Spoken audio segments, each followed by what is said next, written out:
And we're talking about knee dominant exercises. That's going to be your squat, that's going to be your lunge, your side lunge, as well as any kind of single leg squatting exercises. So a couple of things we want to keep an eye on. And first is always just getting started in the right position. So we're going to go with about a hip width stance. And then it's always a good idea to try to spread the floor apart with your feet. So your feet aren't going to actually move anywhere, but you are going to try and press the floor out, and you're going to feel your hips turn on. Next part is a little bit of external rotation. So you're going to screw your foot into the floor, meaning without them actually changing position, I'm driving the heel inward and the forefoot outward a little bit, screwing my foot into the ground. So outward pressure and then rotate, and all of a sudden, boom, that whole backside is on, glutes are ready to go. So your first move when we're going through this knee dominant, while your knee goes through a bigger change in angle overall, we still want to initiate your movement through the hips. So once I'm set, going into a squat, my first move is going to be hips back, and then I'll descend into the squat, versus knees forward and then going into your squat. So whichever joint moves first, that area is going to take a little more torque, and the muscles that operate that area are going to end up doing more work. So while this is more focused on the quad versus something like a hip dominant exercise, it doesn't mean we want to take the glutes and the hamstrings and the posterior chain out of it. So we don't want to turn our squats into this, because number one, we're not balancing out with including the backside in the process, but two, we're also driving a lot of excessive movement through the knees, and over time that can really start to catch up with you. So front side view, a little wider than hip width. I do prefer square feet, a little bit of outward turn is okay. I'm going to separate the carpet. Now I'm rotating out.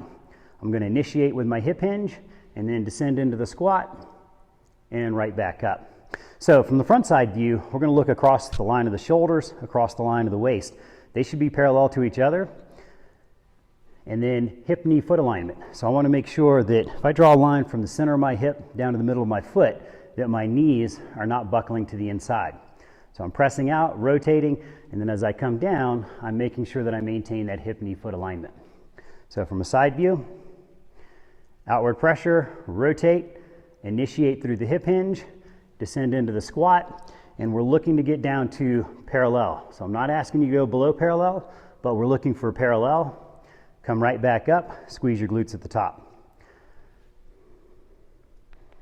Up at the top. So that's what we're looking at on a squat or a bilateral position. So when we go into lunging in single leg, obviously that's going to be either single leg focus or purely unilateral. So let's go with the forward lunge first. Big key is we want to make sure that your hip, knee, foot alignment is there. So as you step into it, we don't want that knee buckling in. That's a big concept. And we also want to make sure, and this is bilateral and unilateral, that we're maintaining tripod weight distribution on the foot. So big toe mound, little toe mound, and your heel. All 3 points need to be in contact, but as you go through your motion, you're going to distribute more weight into the heel point as you go through and then drive back up versus getting too far into the forefoot. And that's going to be the same thing here. We want to make sure that keeping the hip, knee, foot aligned and your tripod weight distribution, and then right back. So that's your forward stepping lunge.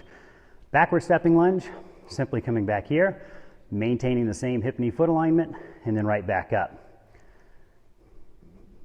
So the biggest key is going to be maintaining alignment of your leg and then making sure that your foot position stays neutral. And then if we go into your pure single leg position, so whether it's a pistol squat, skater squat, we're going to bring a little bit more alignment as far as pelvis into the equation. So the tendency is people start going into a squat and that hip drops down. So we need the waistline to be parallel. Remember, in your bilateral squat, the line across your shoulders and your waist stayed parallel to the floor. That alignment needs to be maintained even if we're in single leg. So if you're not able to maintain that, I don't think a single leg exercise is good for you at this point. And then we still want to make sure we're initiating through a hip hinge before we descend and bring the knee position in. Make sure you maintain hip, knee, foot alignment, and then tripod weight distribution through the foot. With side lunge, really none of this changes. We're just moving laterally. So I'm going to step into a side lunge and make sure that I'm getting back. So while I maintain tripod, I'm going to put more weight into my heel and then drive off. To get the weight into your heel, you're going to have to drive your hips back versus always driving the knee forward. Front view, common error, people tend to turn the foot out. So as soon as you turn the foot out, you're decreasing the ability for lateral hip to get in the game and stabilize you. So as we step, foot's going to be square, butt back, weight on the heel, and then come back up. So with your knee dominant patterns, probably the biggest keys would be make sure that you initiate movement through the hip before moving through the knee. Make sure you maintain hip-knee foot alignment, tripod weight distribution, but more of it's going to go into your heel as you go through the movement. And then when you come up, make sure you squeeze your glutes. Swapping over to the unilateral side, we want to make sure that we maintain a level pelvis, whether it's pistol squat, skater squat, or even going through some lunging. So keep all those key points in mind. Make sure you're activated properly. You're going to get a lot more out of your exercises.